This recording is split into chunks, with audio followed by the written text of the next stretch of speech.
Hello, welcome to Screen Talk with yours truly, Nomfanelo. Do you guys remember the movie Roadhouse? Not the original movie with Patrick Swayze, but the remake that came out. Well, I believe it was last year with Jake Gyllenhaal. That's under Amazon. That the director Doug Liman he directed the movie, and there was that whole situation where he was upset how the studio handled the movie and didn't want to promote it, but then ended up promoting it with all that mess. So, reason why I bring that up is that I saw on Deadline that apparently Doug Lyman wants to do a sequel for the movie, but the catch is it's not for Amazon. So, with this article from Deadline, they put multiple articles here, multiple stories, sorry. And essentially says here, Mike Fleming Jr. wrote this article. Roadhouse Round 2 pits Doug Lyman versus Amazon MGM in dueling sequels. Let's see here. So, apparently, Doug Lyman quietly acquired the sequel rights to the Roadhouse script by the original writer of the original movie, R. Lance Hill. Interesting. Apparently, he wants to make the sequel called Roadhouse Dylan. Um, it says here to the 1989 film that starred the late Patrick Swayze as the Zen tough guy who comes to a crooked town and cleans it up one bar brawl at a time. It says compulsively watchable from Ben Gazzara's scene chewing villain to Kelly Lynch's ER doctor and Sam Elliott's Swayze wingman. It remains on hallowed B movie ground. I would say it's an entertaining movie with the original movie. I haven't seen it in a long time. I have the Blu-ray for that movie, but I would say it's worthwhile if you have not checked that out already. So it goes on to say that the sequel for Roadhouse under Amazon, they're already in production. Ilya Naishuler, if I'm hopefully I'm saying that name right, because he directed that recent Amazon movie Heads of State that came out over the summer with John Cena and Idris Elba, where they both play presidents. Uh, that was kind of like one of those dumb movies, but quite fun, enjoyable, I would say. But yeah, he is directing this movie because I remember at first Guy Ritchie was attached. I think there were other people attached to direct, but they end up choosing the guy that did Heads of State to do this movie. So essentially, Jake Gyllenhaal he's gonna return to the movie, obviously, and is starring also Dave Bautista, Aldous Hodge, and Layla George. And just like the previous movie, it's going to be on Prime Video. And of course, like when the previous movie came out, it did record numbers on Prime Video. Like they mentioned here, 50 million worldwide viewers in its first 2 weekends on Prime Video. Now, I remember I saw this movie at the time. I did not like that movie at all, but I see why people seem to enjoy it. So obviously, yeah, like it did numbers essentially on Prime Video. And if you remember, before the movie came out, Doug Liman made a big deal that apparently the movie was supposed to get a theatrical release. This was when he did a deal under MGM before it got bought by Amazon. Then obviously uh, Amazon bought MGM, and I guess a change in leadership and direction change, obviously. And apparently, Amazon they wanted this exclusive to Prime Video without the theatrical release. And then Doug Liman was upset, obviously. And I remember there was all of that stuff happening at the time, essentially. So let's just continue here with the article. So yeah, so they mentioned here what I just said here. Because I do wonder though, had this movie got theatrical release, would it have done well? I would say so. I don't remember what was the budget. Maybe it might had a modest budget. I'm sure it would have been fine in theaters.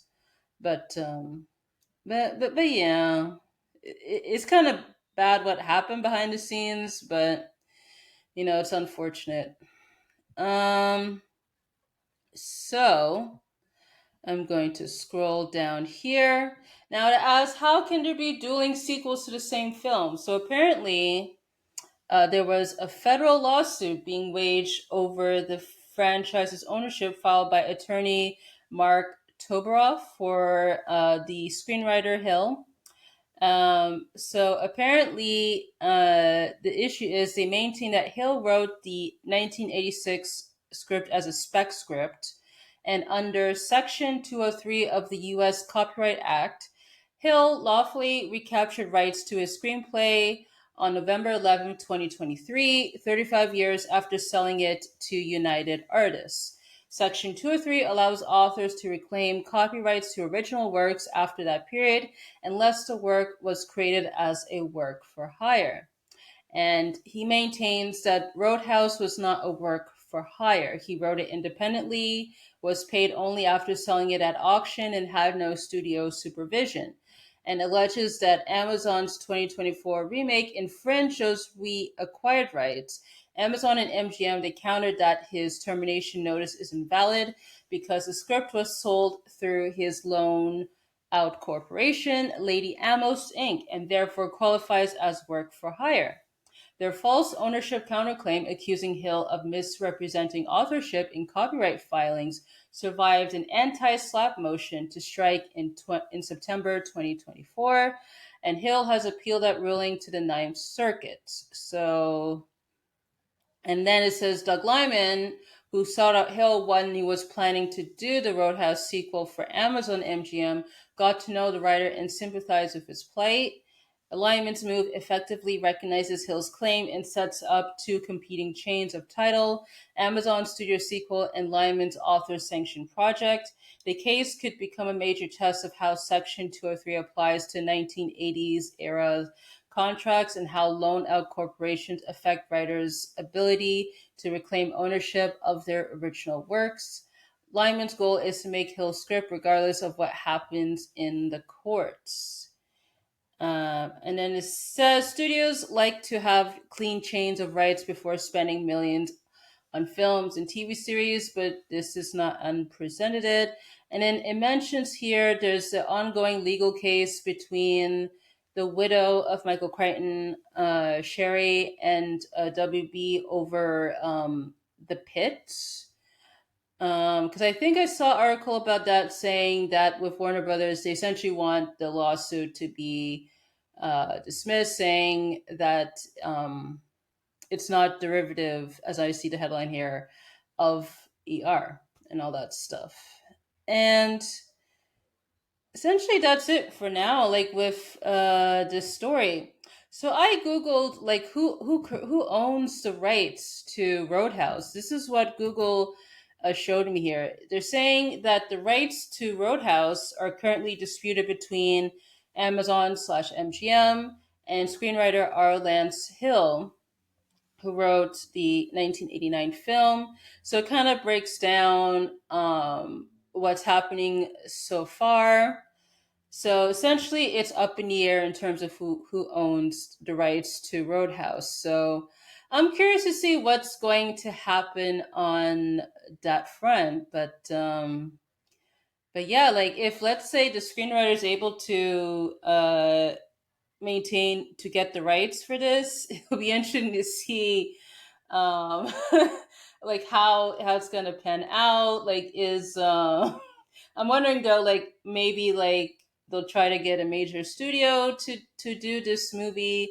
Now, obviously, I don't think they could get like Jake Gyllenhaal to be in the movie. Maybe it could be just like a different movie with the sequel that's part of the Roadhouse universe, I would say. But who knows? Maybe it could focus on Patrick Swayze's son or one of his kids, assuming, if, let's say, his character had kids or something like that. I don't know. Anything is possible, but I am curious to see where this is heading and all that stuff. And it's interesting too, like with this comes like at a time because when Sinners came out, or before it came out, I can't remember, that there was the whole thing that Ryan Coogler made a big deal about, wanting to maintain copyright for that movie, I think, which comes to effect within like a couple years, I believe. I can't remember the exact number, but I remember seeing that. And it was quite a big deal because you figured in film, like, this is unheard of, but it's possible. I'm really curious where all this is, what's going to happen here. So interesting. But I imagine, though, if the original writer were, if he's able to get the rights and all that stuff, I don't, it's safe to say it's not going to be under Amazon because of, conflict of interest. But hey, we'll see what happens there. In terms of Doug Liman wanting to do the sequel, I'm kind of like just like wondering why, given like what, you know, like what he had to go through with his situation, like why go back to something that's going to re up all that stuff? And it just reminded me, like I saw, if you guys remember, he published this column. This was back in January 2024, where he said, yeah, he was going to boycott the movie, the premiere of the movie that was at South by Southwest, to because of Amazon not allowing him to get theatrical release, sorry, of the movie. It says, when Roadhouse opens South by Southwest, I won't be attending. The movie is fantastic, maybe my best. I'm sure it will bring the house down and possibly have the audience dancing in the seats during end credits, but I will not be there. It says, my plan had been to silently protest Amazon's decision to stream a movie so clearly made for the big screen, but Amazon is hurting way more than just me and my film.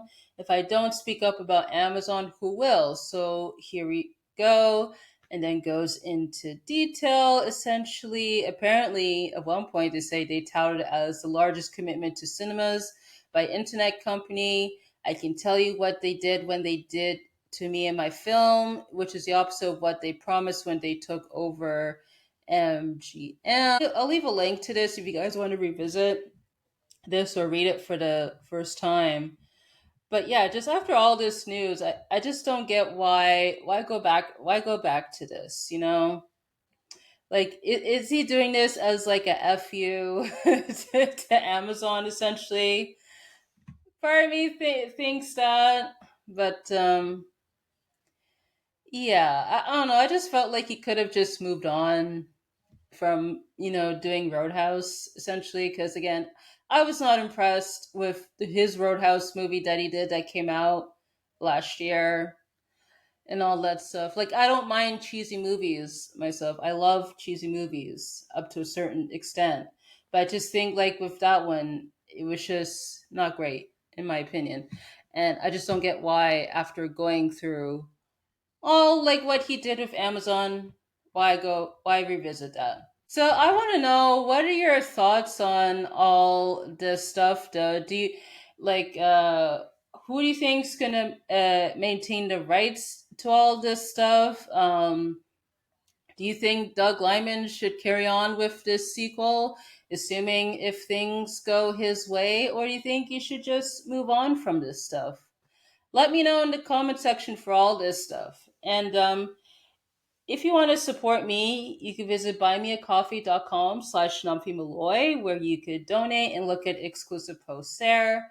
Also, too, I do have a community tab on YouTube. So if you're a subscriber to the channel, you feel free to leave comments there as long as it's under community guidelines.